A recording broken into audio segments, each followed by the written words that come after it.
What's up, everybody? Welcome to Podcast Now. I'm Alex, and in this video, I guess we got to talk about the Black Myth Wukong Xbox situation yet again. To be honest with you, I thought we were done with this, but as of today, a couple hours ago when I'm recording this at least, we got another, I guess, wave, right? Another floodgate open with IGN as well as Paul Tassi both declaring, and I think separately, right? I think IGN kind of doubled down on it, that this game was delayed on Xbox, and specifically Xbox, because they have an exclusivity deal with Sony. Now, we've heard this before. I think Jez Corden, along with maybe one or two other people, were saying it. It was kind of, I don't know if I want to say disproven, because I think this whole thing is just a cluster F. It's just a complete mess, to be honest with you. But they were, I would say, attacked. They were, people didn't agree with it. I will say this, I don't think I attacked them, but we have talked about this before. I didn't believe it, to be honest with you, and I still don't know if I believe it. Paul Tassi is generally pretty good. IGN, I mean, yeah, they know their stuff from time to time. These are also the people that mistranslated and doubled down on the mistranslation of Black Myth Wukong. They, attacked the studio and their practices and all that stuff. So they're not, specifically with Black Myth, they're not the most trustworthy, right? They literally just made one of maybe their biggest mistakes in the last couple of years. They just did it a week or two ago, and they just did it with the same game, right? Now, different people, different sources. I understand all that. But, if you want to believe it, you believe it. If you don't want to believe it, you don't have to believe it. I believe in that. I respect your decision or your choices. You can let me know which side you believe in the comments. I'm still, I would say, on the side of I don't believe it. And, people have brought up pretty okay points, because the number one thing I would say, right, is, okay, if they actually have a deal with PlayStation, right, why wouldn't you say it? Why wouldn't you say it? Now, I think I said that the first time. What I've seen as a pretty okay counter-argument is it feels like these kind of first-party things or these exclusivity deals, right, they're becoming more and more unpopular. Now, follow me through, because I don't actually know if all of it is true in a large sense, but it might have some truth to it, right? These things are becoming, say, less and less popular to kind of declare on social media, right? If one of these companies says, hey, this game is exclusive to us and it's exclusive for 6 months or a year or whatever, it gets a lot of backlash. And I would say as time has gone on, and this part is literally true, right? It has become more and more kind of negative when that is brought up, right?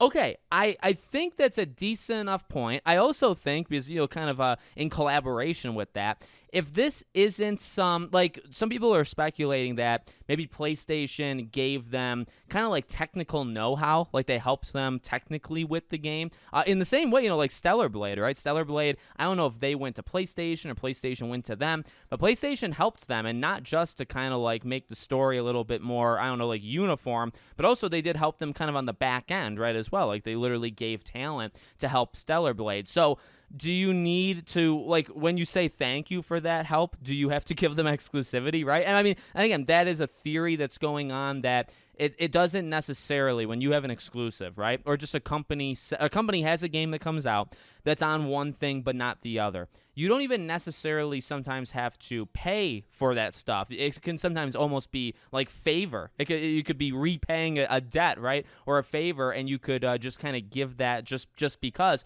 And, those things would be under NDA, and PlayStation wouldn't be able to talk about it, and the studio of Black Myth, right, they wouldn't be able to talk about it either.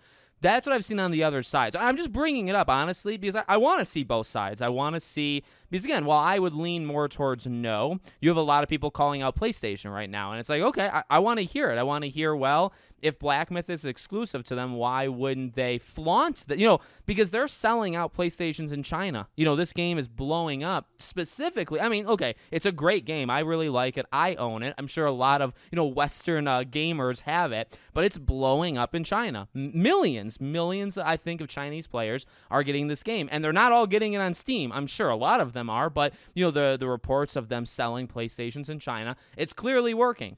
This, if they did plan this, it actually kind of worked out for them, because they seemingly are kind of growing this Chinese market that they've never really had before, right? So I just think that's kind of fair to throw out there, where I still lean more towards no, but there is an interesting argument, I would say, right, of, well, could it be true? I just feel, and I want to get back to one point I made before I forget it, right? when I was saying, okay, it can kind of be perceived as negative, right? Or the internet. The thing is, there's a lot of just normal, and I don't know, people that are, I think, addicted to Twitter, maybe we're not so normal, which includes myself because I'm addicted too, right? There's a lot of people that are not on social media. There's a lot of gamers that just don't care. They're not part of it. So you could say, yeah, like when you announce a Silent Hill 2, when you announce a Final Fantasy 7, part 1, 2, 3, right?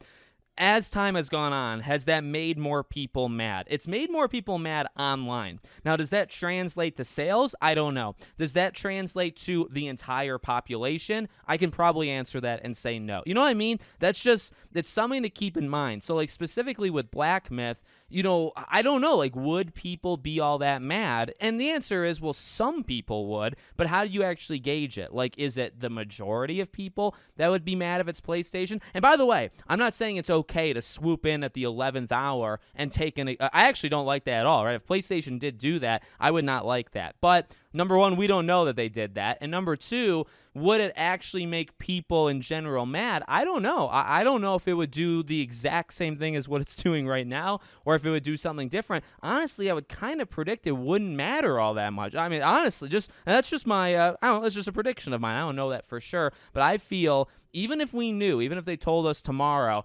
I would care. Again, like, I wouldn't like that practice. In the same way I wouldn't like anybody doing it, right? If a game was coming out on all of them. And also, there would be some deception going on here, right? Like, if this comes out, this is actually the issue with this whole situation.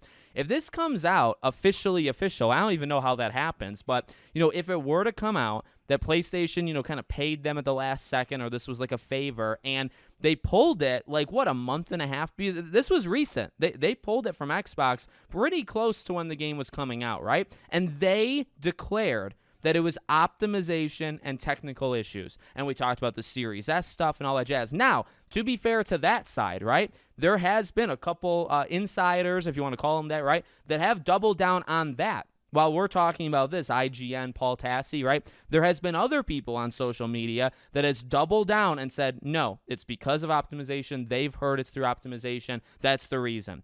So, basically it's who do you want to believe? Are people just kind of like stoking the console, fanboy or console warrior type thing? Possibly, to be honest, because it puts PlayStation at a bad light. It makes Xbox continue to look weak. You got Jez Corden out there talking about, well, you keep having games that are removed from Xbox or not happening, and then Xbox is giving PlayStation their games. And that is true, by the way. Like, that does kind of show, I guess, like, quote-unquote weakness, or it's just not a good look, especially when you have these Black Myth situations going on. But we don't know. Like, right now, it's tough, because you could also say, well, why would you trust, like PlayStation or Sony or the developers? Like, do developers lie to you? The answer is yes.